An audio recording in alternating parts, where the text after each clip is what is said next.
My name is Mehtab Khan and I'm a faculty in JLR Institute of Management and Technology, Bulandshahr. Hello everyone, दोस्तों आप सभी का हमारे YouTube channel के online classes में स्वागत है। दोस्तों आज हम बात करने वाले हैं व्यक्तिगत विभिन्नताओं की प्रकृति तथा विशेषताएं, यानी nature and characteristics of individual differences. व्यक्तिगत विभिन्नता है क्या? व्यक्तिगत विभिन्नता निर्देशन का एक आधार है। अगर व्यक्तियों के गुणों में विभिन्नता ना होती और सब व्यक्तियों के गुण लगभग एक समान होते तो क्या होता है इस केस में? किसी को क्या निर्देशन की आवश्यकता पड़ती या किसी को परामर्श की आवश्यकता होती? नहीं होती। अगर हर व्यक्ति हर व्यवसाय या शैक्षिक क्षेत्र में समान रूप से सफल अथवा असफल रहता, क्योंकि जब सबके ही समान गुण है या तो वह सफल रहता या असफल रहता, तो फिर सिलेक्शन करने की प्रक्रिया की जरूरत न पड़ती इस केस में। तो अगर हम दूसरे दृष्टिकोण से भी इसे देखें तो ये पता चलता कि यदि व्यक्तिगत विभिन्नता ना होती तो संसार का सब कामकाज ही ठप हो जाता। क्यों? क्योंकि सब व्यक्ति जो है प्रत्येक प्रकार से समान होते तो कोई किसी की आज्ञा क्यों मानता? ना ही कोई किसी से छोटा कार्य करने को तैयार होता। तो आप इस बारे में कह सकते हैं कि व्यक्तिगत विभिन्नता जो है ईश्वर की एक बहुत बड़ी देन है। इसे हम मुख्य रूप से दो वर्गों में विभाजित कर सकते हैं। नंबर 1 विचलनता वेरिएबिलिटी, नंबर 2 सामान्यता नॉर्मेलिटी। बात करते हैं विचलनता वेरिएबिलिटी के बारे में। इससे तात्पर्य है किसी समूह के व्यक्तियों की हम किसी योग्यता विशेष को मापें तो उनकी योग्यता में विभिन्नता स्पष्ट रूप से दृष्टिगोचर होती है। अतः समूह के लोगों में उस योग्यता की मात्रा भिन्न भिन्न होती है।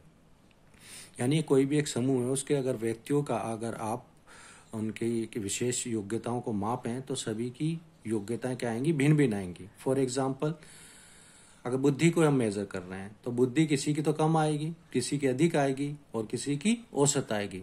तो इस प्रकार जो पाई जाने वाली विभिन्नताएं हैं वो विचलनता की विशेषताएं बताती हैं।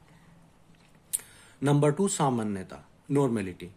सामान्यता से तात्पर्य है कि समूह के व्यक्तियों की योग्यता विशेष में भिन्नता तो पाई जाती है, लेकिन यदि हम पूर्ण समूह के योग्यता प्राप्तांकों का मध्यमान निकालें तो हम देखेंगे कि समूह के अधिकांश व्यक्ति समूह के मध्यमान प्राप्तांक के निकट होंगे। कहने का मतलब यह है कि व्यक्तियों का वो जो समूह जो है उसमें व्यक्तियों की जो विशेषताएं भिन्न भिन्न होती हैं, लेकिन मेजोरिटी ऐसे होती है, इस टाइप की है कि उसके अंदर ज्यादातर जो लोगों की विशेषताएं वो मध्यमान के निकट होती हैं। फॉर एग्जाम्पल, कुछ व्यक्ति तो असाधारण रूप से कम योग्यता वाले होते हैं, कुछ व्यक्ति असाधारण रूप से अधिक योग्यता वाले मिलेंगे, लेकिन ज्यादातर लोग जो हैं कैसे मिलेंगे? जो औसत रूप से हों। कैसे हों? जो व्यक्ति औसत रूप से यानी औसत रूप की योग्यता वाले होते हैं। हमारा नेक्स्ट टॉपिक है व्यक्तिगत भिन्नताओं के क्षेत्र, यानी एरियाज ऑफ इंडिविजुअल डिफरेंसेस। इसे हम 4 वर्गों में विभाजित कर सकते हैं। तो कौन कौन से क्षेत्र हैं? शारीरिक भिन्नता का क्षेत्र, मानसिक भिन्नता का क्षेत्र, संवेगात्मक भिन्नता का क्षेत्र और सामाजिक भिन्नता का क्षेत्र। सबसे पहले हम बात करते हैं शारीरिक क्षेत्र के बारे में, यानी फिजिकल एस्पेक्ट्स के बारे में। इसे भी हम 2 क्षेत्र में बांट सकते हैं, एक तो शारीरिक भिन्नता और दूसरा गत्यात्मक योग्यता में भिन्नता। सबसे पहले हम बात करते हैं शारीरिक भिन्नता के बारे में। हम देखते हैं कि शारीरिक दृष्टि से कोई 2 व्यक्ति एक से नहीं होते। आपने भी देखा होगा कि 2 व्यक्ति कभी भी शारीरिक दृष्टि से एक से नहीं होते। ज्यादातर किसी का तो वेट जो है अधिक होता है, किसी का वेट कम होता है, किसी की लंबाई अधिक होती है, किसी की लंबाई कम होती है, किसी में शारीरिक क्षमता अधिक होती है तो किसी में शारीरिक क्षमता कम होती है। और इसी के साथ साथ किसी की जो ज्ञानेंद्रियां हैं और कर्मेंद्रियां हैं वो अच्छे प्रकार से कार्य करती हैं, किसी में दोष पाया जाता है।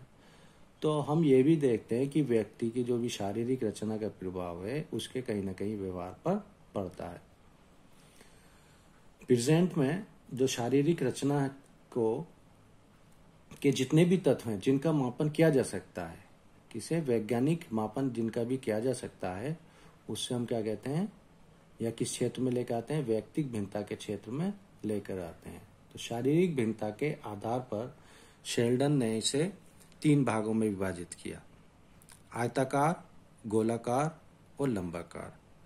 और क्रेचमर ने इसे 4 भागों में बांटा था, शक्तिहीन, खिलाड़ी, नाटे और मिश्रित।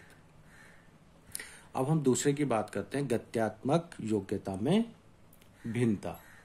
हम देखते हैं कि एक ही आयु वर्ग के जो व्यक्ति होते हैं उनकी गतिवाही क्षमता अलग अलग होती है। कोई व्यक्ति किसी कार्य को शीघ्रता से करता है तो कोई अन्य व्यक्ति किसी अन्य कार्य को शीघ्रता से कर लेता है। जैसे ये माना गया है कि महिलाएं जो हैं, जो भी उनके उंगलियों से जो काम किए जाने वाले जो कार्य हैं, जैसे आपका सिलाई हो गई, बुनाई हो गई, कढ़ाई हो गई, उन्हें पुरुषों की अपेक्षा जल्दी कर लेती हैं। जबकि पुरुष जो हाथ से किए जाने वाले कार्य होते हैं, जैसे आपका फावड़ा चलाना हो गया, पत्थर तोड़ना हो गया, तो इन्हें स्त्रियों की अपेक्षा जो है जल्दी कर लेते हैं। वर्तमान में जो गतिवाहक क्षमता है उसे भी व्यक्तिगत भिन्नता के क्षेत्र में लाया गया है। दोस्तों आज के लिए इतना ही। और दोस्तों आपसे रिक्वेस्ट है कि हमारे YouTube चैनल को सब्सक्राइब करना ना भूलें, ताकि हमारे द्वारा अपलोड की गई वीडियोस आपको टाइमली मिल सकें। And thank you for watching this video.